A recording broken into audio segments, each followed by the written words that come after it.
Hello guys, আজ আমার মিলন ব্লগের ডে 10। তো আমি ঘর থেকে দুপুরের খাওয়া দাওয়াটা করে বেরাচ্ছিলাম, তারপর দেখছি আমার বাড়িতে হঠাৎ করে একটা কুটুম চলে এসেছে। তো যেহেতু কুটুম এসেছে, তাকে তো আর না খেয়ে বসিয়ে রাখা যাবে না। তো আমি একটা রুটি নিয়ে গিয়ে দিয়ে দিলাম।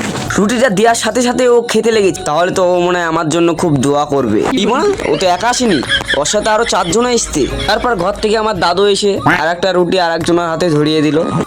এই মা, ও তো পেঁচে পেঁচে চলে আসছে আর একটা নিবো বলে। তো ওকে তো সব দেওয়া যাবে না, তাই আমি রাস্তার দিকে বেড়াচ্ছিলাম। তারপর দেখি এই মা, আরো আর একটা লে দেবা, এতে একটা না আরো আর একটা চলে এসেছে। এই শালা আমার প্যারা গাছটার দিকে নজর দিচ্ছে। তাই আমি ওকে একটু হুমকি টুমকি দিয়ে চলে আসলাম রাস্তার ধারে। রাস্তায় এসে দেখছি এরে আরো দুটো। তাই আমার কাকারা একটু হ্যান্ডসাপ ট্যান্ডসাপ লিখছিল। শালা এ তো ইগনোর, হ্যান্ডসাপও দিচ্ছে না। তাই আবার কাকা আর একবার চেষ্টা করছিল হ্যান্ডসাপটা দেবে কি, তাও দিল না। তো আমার কাকা ওই রাগটা না সামলাতে পেরে একটা বম মেরে দিল। ওরা দেখো কেমনে কে পালাবে ঠিকই পাচ্ছে না। যে ডেস্টিনারটা নিয়ে আমি চলে গেলাম, আমাকে কাজে যেতে হবে। তো ফাইনালি আমার কাজ হয়ে গেল, আমি এখন বাড়ি যাব। তাই ঝটপট কারখানার শাটারটা নামিয়ে আমি তালা মেরে নিলাম। তো আমি তালা মারি, তোমরা পেজটা ফলো করে আমার পাশে থাকো।